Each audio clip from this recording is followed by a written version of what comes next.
이번 그 이태원 클럽 관련해서 딱 두 가지만 말씀드리면 아마 저희 시청자들께서도 궁금해하실 것 같아요. 왜 이태원 클럽에서 지금 한 사흘 만에 한 70여 명의 확진자가 나왔느냐. 네. 요건에 대해서는 기본적으로는 이 그 클럽이라고 하는 공간 자체가 굉장히 밀폐되어 있고 환기가 안 되고 있고요. 네. 공간이 굉장히 협소하고 많은 사람들이 그 공간에 들어가게 되거든요. 그러니까 거리두기가 지켜지지 않습니다. 더군다나 여기서는 어떤 몸의 움직임, 그러니까 과거 그러니까 우리가 이제 줌바 댄스와 비슷하게 어떤 제한된 공간에서 몸의 움직임이 과도할 때에는 이게 물론 코로나19가 비말 전파가 주요한 전파 요인이 있긴 합니다만 네. 약간의 공기 전파 양상을 띌 수가 있어요. 그러니까 많은 사람들이 한꺼번에 감염될 수 있는 굉장히 그런 요소들을 가지고 있다 이렇게 보시면 될 것 같고 땀방울, 침방울이 아니더라도 호흡을 통한 공기상으로서의 전염도 가능하다고 보신다는 겁니다. 원래는 비말 전파라고 하는 게 이게 비말이 튀어가지고 1m 또는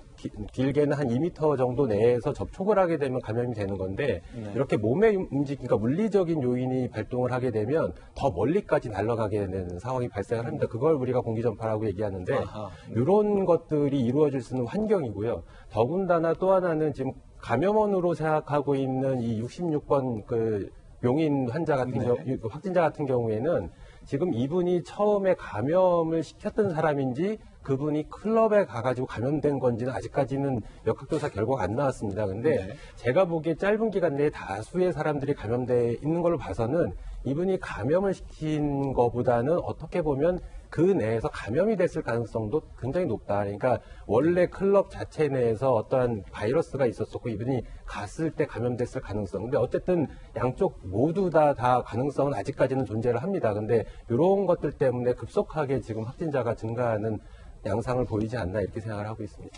네. 지금 저희가 이제 화면에 보이는 것 이제 그 이태원 지역에 있는 클럽 5곳을 중심으로 이제 영상이 좀 나갔고 이름도 저희가 그 소상히 소개를 드렸습니다만 저희가 자세히는 얘기하지 않고 있습니다만 이게 이제 소수자들이 이제 이용하는 것으로 잘 알려진 곳이기 때문에 과연 그런 과정에서 혹시 저 전파의 속도가 빠르다거나 한 것 아닌지에 대한 우려가 있습니다. 그건 이제 전문가들의 의견을 좀 더 참고해야 될 것 같고요. 결국 이 결정도 굉장히 어렵겠어요. 오늘 이제 당장 수요일 날부터 고3 학생들 이제 졸업도 해야 되고 수능도 있기 때문에 과연 학교문을 열어서 학생을 받을 것이냐. 시간 얼마 남지 않았습니다만 오전 11시 회의에서 중요한 결정을 내려야 될 텐데 지금 말씀 들어보니까 좀 빠르다 왜 안 했냐는 말씀이 좀 나올 법도 한 거라 결정이 어떻게 될지 모르겠네요. 예상할 수 있겠습니까?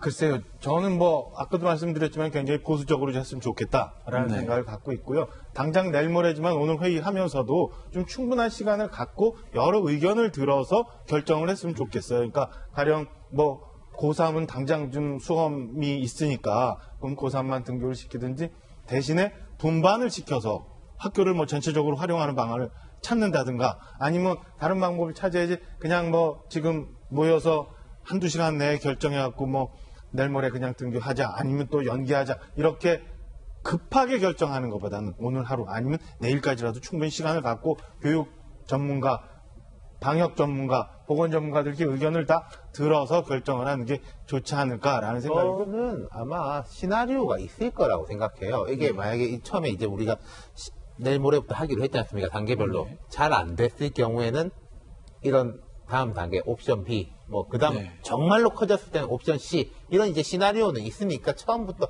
새 계획을 짜는 건 아닌 것 같고 이제 판단의 영역에 들어가 있는 거겠죠. 네.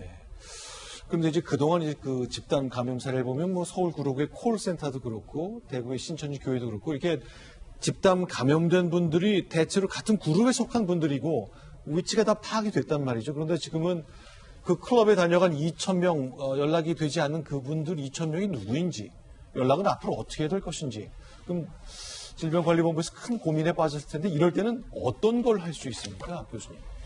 지금 같은 경우에는 제가 보기에는 지금 신원 파악이 안 되고 있는 한 2,000명 정도는 보건당국에서 굉장히 신원을 찾아내려고 노력을 할 거라고 봅니다. 근데 좀 부정적으로 생각을 하면 노력은 하는데 제한적으로밖에 성과를 못 이룰 거다. 그러니까 상당 부분은 아마 신원 노출을 안 할 거다. 그러니까 본인이 스스로 그 당시에 클럽을 방문했다라고 얘기를 안 할 가능성이 굉장히 높습니다. 그래서 이 부분에 대한 다음 단계를 보건당국은 어떤 대책을 강구해야 됩니다. 그러니까 만약에 2,000명 중에 제한적으로 몇백 명만 신원 파악이 추가적으로 되고 나머지 1,000명 이상이 신원 파악이 안 됐을 경우에는 네. 어떠한 대책을 세울 건지. 근데 제가 보기에는 신원 파악은 더 이상 안 될 거라고 보고 그 다음에 우리가 이제 그 보건적인 측면, 방역적인 측면에서 어떤 대책을 강구할 건지. 그러니까 앞으로 확산을 막아야 되는데 그러려면 해당 건에 대해서 어떤 전수조사라든가 아니면 표본 검사를 통해 가지고 가급적 숨어있는 전파자, 감염자들을 찾아내는 방법으로 빨리 신속하게 전환을 해야 된다 이렇게 생각하고 있습니다. 네, 그러니까 좀 배려가 필요한 것 같아요. 그래서 다행히 그 박오순 서울시장도 그랬고 이제 이재명 경기도지사도 얘기했지만 그 특정 지역 그 이태원의 클럽에 간 그 인원을 확인하는 것이 아니라 배려의 차원에서 신원 노출에 대한 보장을 해주겠다. 그래서 그 기간에 이태원 부근에 간 분들이 조금 몸에 이상이라 없더라도 이렇게 본인이 직접 와서 검사를 받으면 검사비도 이제 시에서 해주겠다라는 거거든요. 이런 식으로 과거 신천지와 같이 좀 강제적인 행정 명령으로는 이 문제는 좀 다르게 접근해야 될 필요성이 있는 것 같습니다. 그러니까 문제가 됐던 그 기간 중에 이태원의 클럽에 갔던 분들이 사실은 내가 갔었다 하고 검사를 받겠다고 나서주시면 제일 좋은 건데 그걸 좀 기대하기 어렵다면 그 기간에 이태원 지역의 휴대전화 기지국을 사용한 사람들을 우리가 추적하는 뭐 그런 기술적인 방법은 이게 무슨 프라이버시를 침해한다거나 그렇게 볼 수는 없는 그건 겁니까? 충분히 가능할 거라고 생각을 하고 있고요. 그러니까 우리 서 위원장님께서는 약간 배려 측면에서 말씀하셨었는데 저는 이태원 클로버에 대해서도 이렇게 배려라기보다는 여기서 좀 강경한 조치를 취해야 된다고 생각을 합니다. 강경한 예, 조치를 강경하게 취해야 해야겠죠. 된다. 예, 일정 네. 기간 내에 빨리 자진해서 신고해서 조사를 받지 않는다면 이제 강제적인 방법을 통해서 할 수밖에 없겠다. 신천지 때도 이미 사실 뭐 서버를 압수수색하면서 교회 있는 명물 다 확보했던 것처럼 말씀하셨던 것처럼 기지국을 통해서 그 기지국에서 인접에 있었던 사람들 다 조사할 수밖에 없다. 그 사람을 다 불러서 조사를 하고 만약 그 중에 뭐 나온다고 한다면 그때는 부산권 총까지 할 수가 있겠다고 강력하게 경고를 해서 빨리 와라라고 어느 정도 강압적인 메시지를 줘야 되는 것이지 우리가 뭐 검사비 치료비 대주고 충분히 인명을 보장할 테니까 와서 조사를 받으시란다면 안 하실 겁니다. 내가 뭐 그 증상도 없는 것 같은데 무증상인가부터 내가 왜 가서 해야 돼? 괜히 했다가 뭐 혹시 내가 성적 소수자를 오해받는 거 아니야? 그런 위험도 받을 수가 있을 것이고 그러니까 좀 강력한 메시지를 던져줘야죠. 신천지라든가 그 성 쪽에 대해서 상당히 정부에서 강압적 했었던 것처럼 그쪽에서도 얘기를 해야지 왜 거기서만 그렇게 배려를 해주고 해야 되는지 저는 조금 납득할 수 없을 것 같습니다.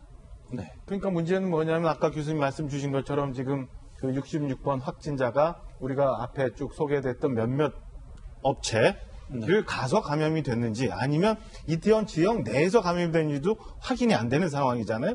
제가 방송을 보면서 오늘 아침에 이태원에 사시는 어떤 주부가 라디오 프로에 나오는 얘기를 들었는데 그 황금 연휴 기간에 과거와 같이 똑같은 상황이 있었다는 거예요. 그러니까 이태원 그 역 주변에 네. 굉장히 사람들이 많이 밀집해 있었고 마스크 안 쓴 사람도 많이 보였고 3, 4, 5 모여서는 그 맥주병 같은 걸 이렇게 들고 먹기도 하고 네. 서로 가까운 곳에서 얘기도 하고 이러다 보니까 전체 상황이 다 코로나가 감염돼서 있었는지 아니면 일부 몇몇 클럽만 있었는지 본인도 거기서 봤을 때는 걱정스러운 상황이었다 이렇게 얘기를 하더라고요. 예, 그러니까 단어 선택에 대한 오해가 있을 수 있는데 배려란 게 이제 클로버에 대한 배려보다는요, 그 이제 수사에 대한 이제 신속성이잖아요. 네. 검사에 대한 신속성. 그렇기 위해서 그런 의미에서 이제 배려란. 그러니까 저는 아까 제가 말씀드린 게 결국 이 목적을 달성하기 위해서 어떤 게 제일 효과적인 방법일 것이냐라는 걸 생각할 때는 전 변 변호사님하고 생각이 조금 다르거든요.